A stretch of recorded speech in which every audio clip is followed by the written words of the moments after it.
This longitudinal wave simulation shows the pulsing geometric fluctuation from compressing longitudinal waves generated from nodes around a central mass point. What you are seeing is the visual real-time calculation of a massive wave interference pattern, N. This simulation precisely projects a cubic to triangular lattice transformation and uses a model of a proton that obeys the Schwarzschild condition proposed by Nazim Haramein regarding proton black holes. The simulation is built on three core components: the fabric, the particle grid. The first thing created is a 2D mesh of 25 by 25 particles. These particles do not travel. They are like buoys in an ocean. They only move longitudinally, jiggling in place, based on the waves that pass through them. The emitters, the nodes. This is the array of emitters, from 3 to 288. These are the point sources of your waves. Their positions are calculated once per frame. 288 was chosen because it is a theoretical limit of the 7th shell valence electrons. The physics engine does multiple things. It calculates the wrapping vortex force for every particle in the grid. It checks if it's inside the sphere of influence. If it is, it applies the vortex strength force.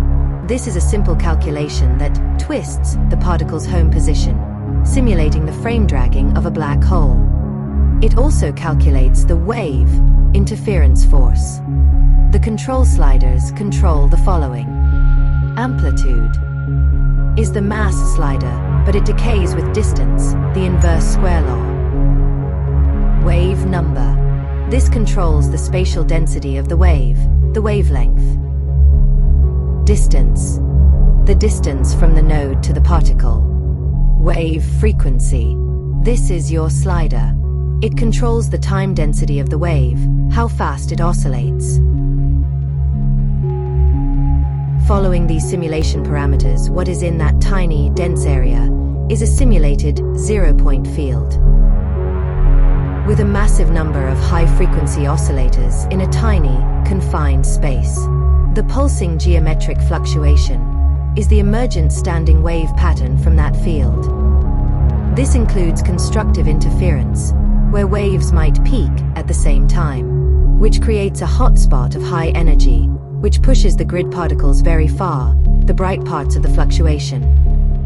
And destructive interference, where waves might be peaking while the others are in a trough. These perfectly cancel each other out, creating a null point of zero energy, the dark parts of the fluctuation.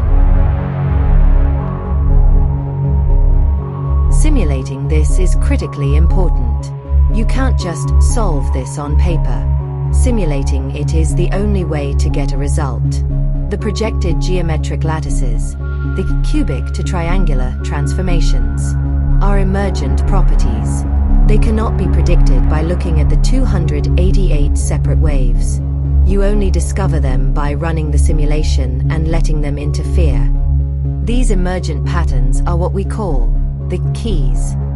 These geometric patterns are the compression keys, or basis vectors. Simulating them is the process of discovering what the keys even look like. For example, there might be a d-orbital key at 144 nodes that creates a stable hexagonal pattern. That pattern is now a key that can be used to encode data accurately and securely. We can also learn the shape of the compressed data. When the accretion disk log gets a high amplitude, high frequency signal, this means that the current node configuration has created a resonant hotspot. When the log goes flat, this means the nodes have arranged into a null field of destructive interference. This is algorithmically like a hash function, simulating what kinds of inputs create strong hashes, complex waves, and what kinds create weak hashes, flat lines. We can also use this to test for collisions. In data compression, a collision is when two different inputs accidentally produce the same output. This is how we can tell a three-step algorithm is unique. A 30-second program will read the data packets and record its accretion disk log. Then, program B can do the same thing. If they produce the same log, that means a collision has happened. The hash is the pair of output waveforms generated in the accretion disk log and time cycle log over the full runtime. Because the simulation is a chaotic, non-linear system, any change in data will cause a completely and wildly different output. This is the avalanche effect in chaos theory, and it's an important concept in hashing. The security lies in the codex, and its fingerprint, the log graphs, are stored separately. A verifier can rerun the program at any time. If the generated waveform does not match the stored fingerprint perfectly, they know with 100% certainty that the codex has been tampered with. This entire model is a quantum-forward algorithm, making it inherently quantum-resistant. A forward algorithm means the only way to know the output of the simulation at 30 seconds is to run the simulation for 30 seconds. You cannot solve for the 30-second state in one step. The only way for a quantum computer to break this would be to brute force it, just like a classical one, which is by running billions of simulations with different inputs. It gains no special advantage. By using the emergent, chaotic patterns of a physics simulation as a hash, this becomes a collision proof, due to the avalanche effect of nonlinear interference. Tamper-proof, by chaining the simulations, where the output of one is the input for the next, proof of simulation. And quantum-proof, because it's not a reversible math problem, but a non-reversible chaotic process that must be simulated forward in time.